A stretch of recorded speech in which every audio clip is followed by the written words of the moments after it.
Okay, this is awesome. So we have a new video overview here. Cinematic. It just came out, so you can use it. And what does that do? So we have our video overview. So this was one that I did. So we have here's a classic video overview, the old school one, Hey custom. everyone, ever wonder how scientists study something as So we're familiar with look it. at two? You know, this was they all look the same. A lot of people were Think, doing this, and they all look the is it same called a type of thing. simulation? Check. And here's the big one. Is it trying to? It's great. It's like a PowerPoint slide presentation with the audio overview. Now let's look at the cinematic. Now the cinematic ones, this was the same description for these two videos. So here's the cinematic one. Look up at the night sky. The universe is incredibly vast, filled with structures so massive that our human eyes can barely comprehend them. And it goes the other way. We struggle to directly observe things that are infinitesimally small, incredibly dangerous, or unfolding at a glacial pace. So how do we study phenomena we can't actually touch or see? We use scientific models. A model is a specialized tool that represents a complex real-world object or system, making it easier for us to analyze. Without these stand-ins, modern research would grind to a halt. We would be stuck investigating only what sits directly in front of us. Think of models as a toolkit. Because every scientific mystery is unique, researchers rely on a few distinct types of tools to get the job done. Let's start with the most intuitive. Physical models are tangible objects you can actually hold in your hand. So you can see it has animations in it. And when it doesn't have animations, this is a claymation style. You can pick different styles, anime, all different type of styles. But when it does not have a animation in it, the images are much better. All right, they're really great looking images. Different, obviously, from what we see. If I went to my YouTube page, you would see all these ones made by NotebookLM where they all look the same. They all have the same style. So now I'm going to show you something really exciting. So I had this video. Get rid of that. So I had this video of Dr. Scott Dodelson giving a presentation on astrophysics at Fermilab, which is probably about 20 years old now, something like that. But anyways, this is his presentation. So I put this into NotebookLM, and we also have here the infographics. So if you go on infographics, you'll see now there's different styles, sketchnote, kawaii. So this is my only thing. So this is the YouTube video I had of his presentation, and I want to show you all the great stuff I generated. So let's look at the infographic style. So the first one was a style that's that note sketch type style. Oh, I love this. I love this. And remember, these are high definition images. I could have this printed as poster size and have it in a classroom. It's really great. But I really didn't do like I usually do, all different types of like do it this way or do it that way. Oh my goodness. This is the PowerPoint presentation that I created. Let's go in here and take a look at it. This is the PowerPoint presentation. It's a PDF or PowerPoint. Now you can download it as a PowerPoint. So this is some really great stuff about his presentation turned into a PowerPoint presentation that could be used in a classroom to go over that stuff. And then, of course, what I like to do is I can do this audio overview where I can stars and even atoms break down. Let's actually trace that timeline, because visualizing the physical state of the This is 45 minutes long. So let's universe at those early. I want to interact. How do we do that? Like Vera Rubin started rigorously applying I like this that exact view. It's a large gap, but physicists could somewhat accept it. However, once we proved neutrinos have mass, we had to determine what that mass actually was, and the upper limits of our measurements show that the neutrino is incomprehensibly light. How light are we talking? So light that the gap... All right, so we can interact with this stuff, right?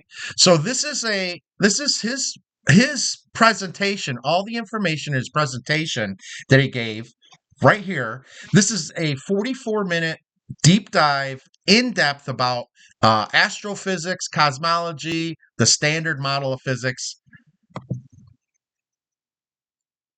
Did you know that almost everything in the universe is invisible? Yeah, it's... And I don't just mean invisible because it's, too far away to see or too small for our microscopes or hiding behind some dense dust cloud. I mean, fundamentally, inherently, I'm gonna bafflingly join. invisible to every single way we naturally perceive. Oh, hey there. How can we help? Yeah, hello. Can you hear me okay? I want to know what dark matter is. Oh, absolutely. Yes, we can hear you perfectly. Welcome in. And that is a fantastic question. You've gone right for the core of the problem, which is perfect. Yeah, you cut right to the chase. So dark matter, in short, makes up about 26% of everything. It's a huge chunk of the universe. And we gave it the name dark because it doesn't interact with light at all. It does absorb light. It doesn't reflect it. Which means we can't see it with any telescope. The only way we know it's there is through gravity. It acts like an immense invisible glue holding the universe together. And we have two major, really solid pieces of evidence for it. The first evidence is from looking at how galaxies spin. Yeah, that flat rotation curve we were planning to talk about. Right. When astronomers measure the speed of stars far out on the edges of a galaxy, they are moving way too fast. Based on the visible light, the stars should just be flying off. But an enormous invisible halo of mass the dark matter is providing the extra gravitational muscle to hold those fast-moving stars in place. And the second piece of evidence is even more fundamental. It connects to our very existence, this idea of cosmic clumpiness. If you rewind the universe to when it was 400,000 years old, it was incredibly smooth. Just a uniform soup, varying by only 1 part in 10,000. But the math says that normal gravity, acting on normal matter alone, wouldn't have had enough time to build stars and galaxies. You can't get from that smooth baby picture to the brilliantly clippy reality of today unless you inject an immense amount of extra unseen mass. Dark matter was there from the beginning. It acted like the invisible scaffolding, the deep gravitational wells that drew normal gas in. It compressed that gas until the first stars finally ignited. We owe our very biology to its existence, which is kind of wild. So those are the two major pillars of evidence for dark matter. And it cannot be any of the particles on our t-shirt equation. Right. It's an entirely new, foreign type of fundamental particle. We are actively trying to catch it here on Earth. We'll talk about that later, but just think about this. Roughly 10 million dark matter particles are passing right through your hand every single second. It's a relentless, continuous, invisible storm. That is just bafflingly invisible to every single way we naturally perceive the physical world. It really is one of the most profound and, well, honestly, somewhat humbling realizations in the history of human thought. It makes everything we see look like the tiniest fraction of reality. We've spent thousands of years looking up at the night sky, right? We've cataloged the stars, we mapped the galaxies, traced the orbits of the planet. We spent centuries patting ourselves on the back for finally understanding the cosmos. Exactly. But the reality is, we were just looking at the absolute tiniest fraction of what is actually out there. Right. Well, welcome to the deep dive. Today, we are exploring a really fascinating Okay, so what you can see is I asked it a question, and I start at the beginning, but I love doing this. If you watch my other videos, you do this. I asked it a question about something, and it gave me a very in-depth answer. And I could go through this. This is a 45-minute lecture on everything about the standard model of particle physics, about particle physics at Fermilab, about cosmology, astrophysics, dark energy, dark matter, who's involved in it. I love this 44-minute presentation. It really could be something that PBS could have as a show. But look at this. I can interact. Like, this is someone that explains this research to me. When has that happened?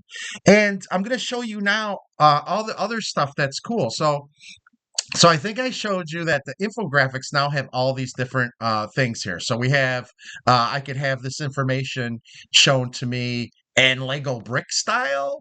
I could have it shown to me let's see what this style is. This is like some type of professional editorial style. Educational here. This is like an educational style. So these are all pre-described styles. This stuff's really great. It's all the same information basically, but like I said, it's all different styles. There's claymation. This is the claymation style. And remember, you don't have to do these simple click button styles. You can, this is the information that's going on in there. This is, you can pick any style you want when you do this. So when you do these, you can write your styles if you want to do a different style, like superhero style. So I did another one with Scott Dodelson's research here. Cosmic acceleration. This is how he uses AI, and I created an infographic down here that this is a style I create. It's like pencil. No, this was one that was just built. Let me look at this one. One of them is like pencil sketch style. There's that one. Maybe this one. Oh, that's claymation style. Maybe I didn't do I thought I did a pencil sketch one too. All right, well, these are just different styles. So, anyways, that's claymation. This one's the claymation one. I really liked this one. This one came out good. So, from years to minutes, how AI is accelerating the search for dark energy. This was Scott Dodelson's article that he wrote about how he was using artificial intelligence to analyze data from 20 years ago and fit it into theories that are current and right now to solve these problems they have in research, things that they're looking for. So that's all great stuff using AI. But let's go look at this now, the cinematic. Let's go back and look at the cinematic. So I have this one here, good. And we have, I think I showed the PowerPoint presentation yet? Let me see if I did do that yet. Here's the PowerPoint presentation. Oh yeah, I showed it. That's really good. And then here is the video, a cinematic video. Let's look at this. Play. When you look up at the night sky, it feels like you're seeing the whole picture. Every point of light, every glowing gas cloud, and every distant galaxy lays out the cosmos right in front of us. But all that brilliant light is actually hiding a strange truth. Almost everything that makes up the universe, the actual bulk of reality, is completely invisible to human eyes. For the last 50 years, physicists have used a successful rulebook called the Standard Model. The Standard Model is a mathematical framework that describes all the known particles and the forces that govern them. It explains the normal matter we can see and touch, from the screen you're looking at to the center of the sun. Yet for all its predictive power, the Standard Model has a massive blind spot. Everything it describes accounts for less than 5% of what is actually out there. Think of the universe as a giant baking recipe. If we tally up all the mass and energy required to create the cosmos we live in today, we find that it calls for 3 specific ingredients. This chart shows the exact proportions of that cosmic recipe. A tiny 5% slice is the normal matter we understand. The next 26% is a substance called dark matter, and the remaining 70%, the vast majority of the pie, is something even stranger, known as dark energy. To truly figure out how our universe operates, modern science must step outside the bounds of normal matter and track down these 2 massive invisible ingredients. You might wonder how we can possibly study something we cannot see. The answer lies in gravity. We detect invisible things by watching how their mass pulls on the visible things around them. Take a look at a typical spiral galaxy. Most of its visible mass is concentrated in that dense cluster in the middle. Because of how gravity works, the stars out on the sprawling outer edges should be orbiting the center quite slowly. If they move too fast, the galaxy's gravity wouldn't be strong enough to hold on to them, and they would fling off into deep space. This chart shows the speed of those stars based on their distance from the center.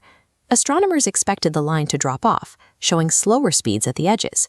But when actually measured, the velocities stayed fast and flat. All right, let's take a look at that. That is awesome. Okay, so I took this original video, which is up here, talking about astrophysics at Fermilab, and all I did was I put just that one video in there. And this is an old video. So obviously you could use any type of presentations or things on YouTube, all the rest of it. And we all know you could do all types of like student note packets, quizzes, flashcards, mind maps, the audio overview, which is incredible. And then you can ask it questions and interact with it, which is awesome. All these different infographics. You could take the PowerPoint slides, and like what I like to do is I like to take the video slides, and then I like the things things in the video that I was like, I don't really like that too much. I just used Camtasia Studio to swap that out.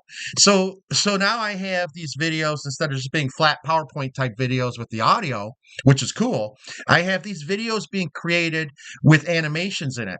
And once again, I could create all different types and styles and angles. I could just keep hitting video overview, make another one, make another one, make another one. And then I could take these videos and they all would have different things in them that have different cool stuff. And then I could use Camtasia Studio or other videoing editing software like Adobe Premiere Pro, things like that. And I could create the most awesome video really quickly without spending hours trying to think of slides, trying to think of animations, trying to think of all these pictures. This is really awesome, and I love it. And I think it's great for people who are trying to make educational resources for students, or if you're a scientist who's trying to create educational outreach for your NSF grants, or if you need to do that for any of your grants. Wow, what a great way to take your PowerPoint presentation, record yourself giving the presentation, put it in here, put the PowerPoint presentation, put your recording in here, and then just coming over here and just bap, bap, bap, bap, bap, making any type of educational resource and putting them on a web page. There's actually videos on how to take this and create entire web pages from your sources too, using Google Gemini. So you could take this notebook, create these things, and then you could take notebooks and create interactive websites from everything that was in your notebook that you created. So I'm not going to get into that today, but I hope you have a great day, and I hope you enjoy this as much as I do.